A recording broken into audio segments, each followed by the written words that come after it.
Hey everybody, welcome to J Stern Designs. Today is a hit two birds with one stone kind of day because I'm fixing my daughter's dress so it's looks nicer on her, and I'm going to show you how to do it.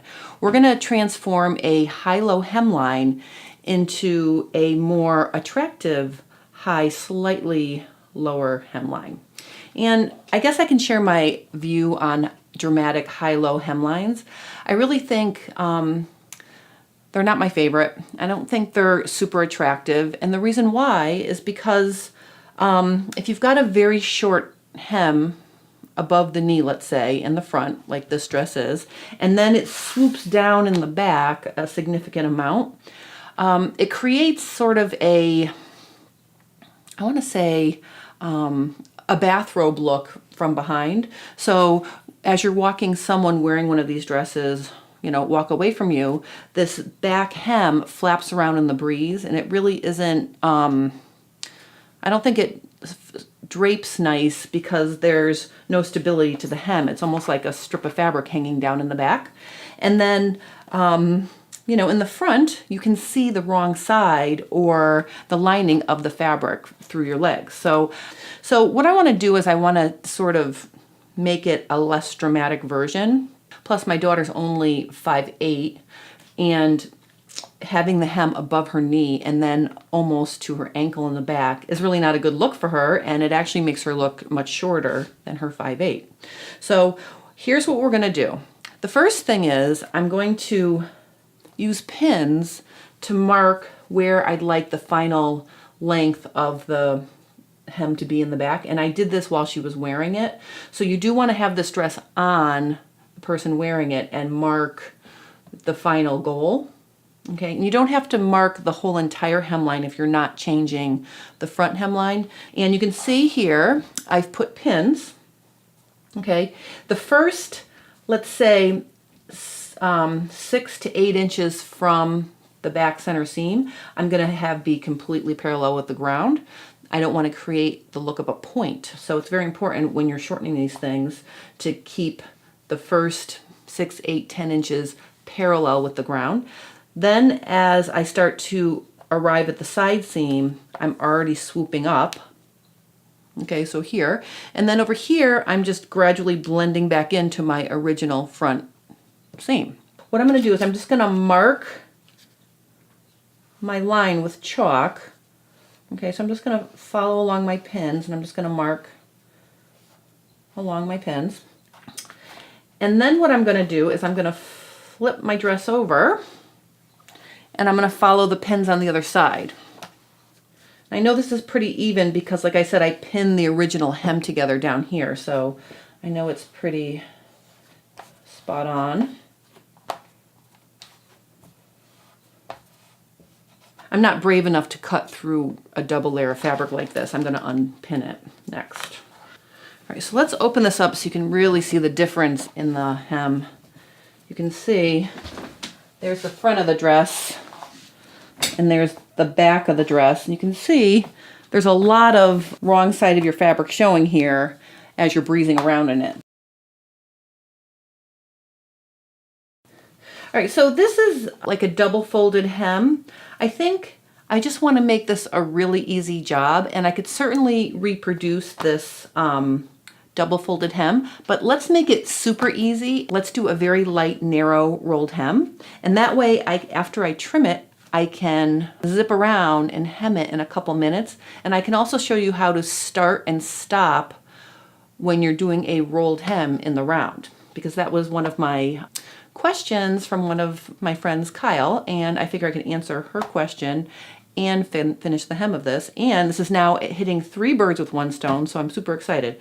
So what we're going to do is we're going to cut along the line that I drew, and instead of picking out the original hem, I'm just going to cut right along the top of it.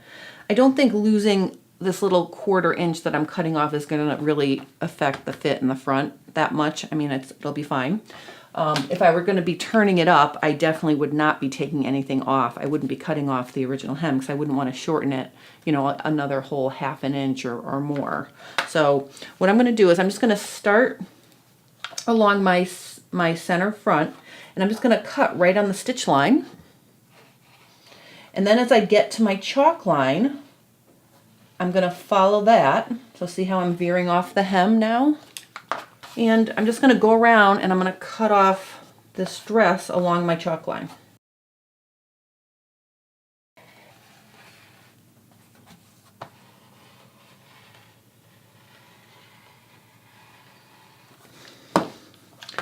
Okay, so now we're back at the center front, and I'm just going to finish trimming off that tiny little bit across the center front.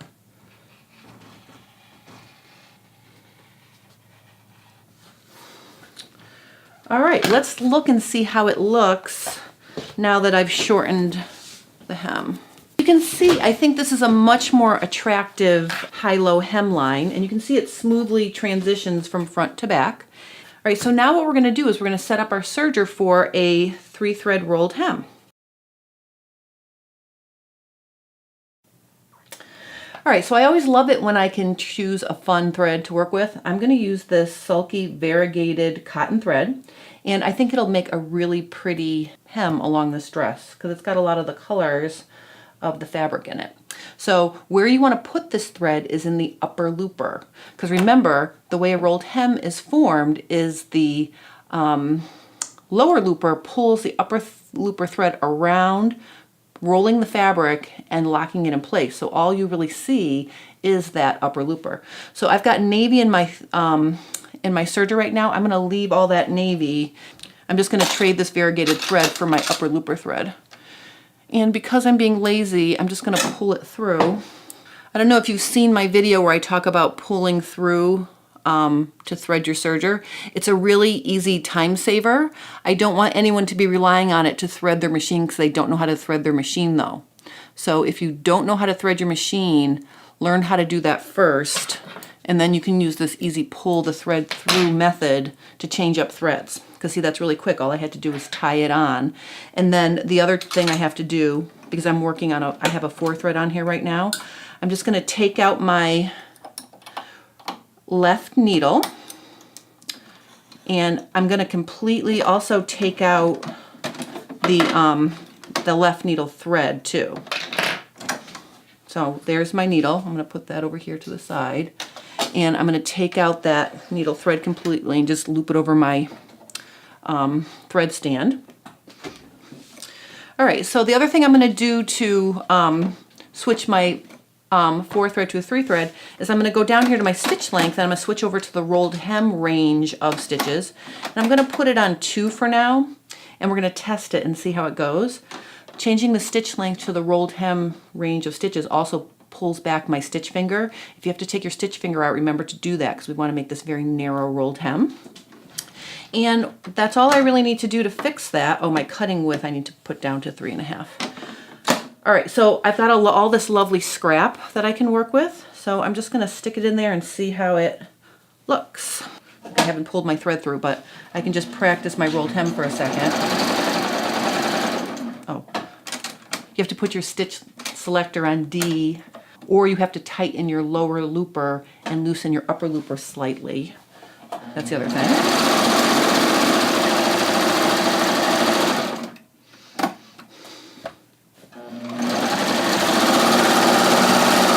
Okay, look at what a pretty hem that is. That's really pretty.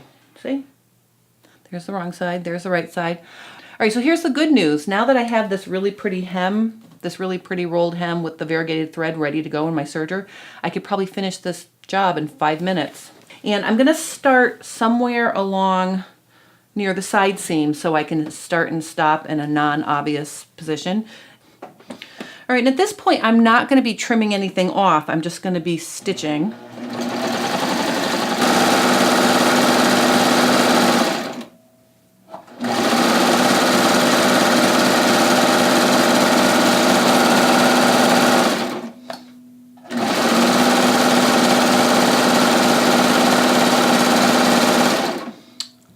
All right, I've made it right to where my start point is, and I can see that. What I'm going to do is I'm going to continue stitching until I cut off this tail, okay? Okay, now that I've cut the tail off, I'm gonna lower my knife so I don't cut anything. And basically I'm just gonna overlap my start point by like 1/8 of an inch.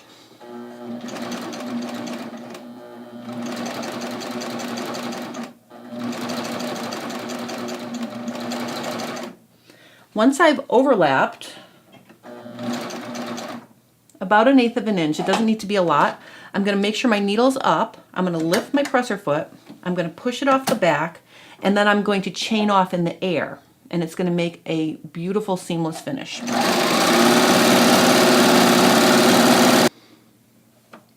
Okay, so you can see where my new tail is, and you can't even really see that I overlapped. Okay, so my start and stop point is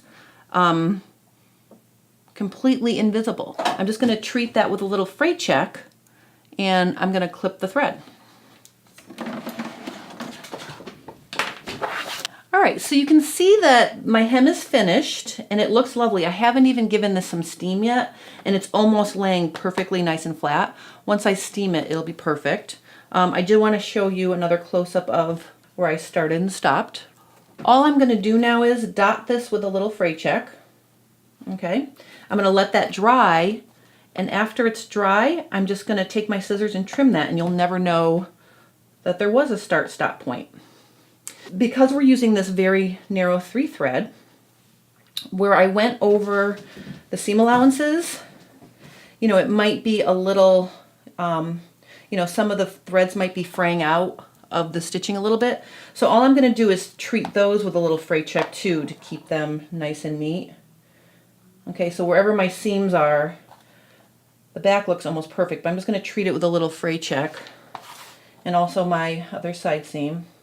And that'll keep all the extra thread that's wrapped around from fraying when you wash it. All right, so that's how you mark a very dramatic high-low hemline, cut it off, use a narrow 3 thread to finish the new hemline, and to also sew in the round. I covered a lot of stuff in this lesson. If you have any questions or comments, please post them below, or you can visit my blog at J Stern Designs. I hope you guys are having a great summer. It's getting to be almost September, so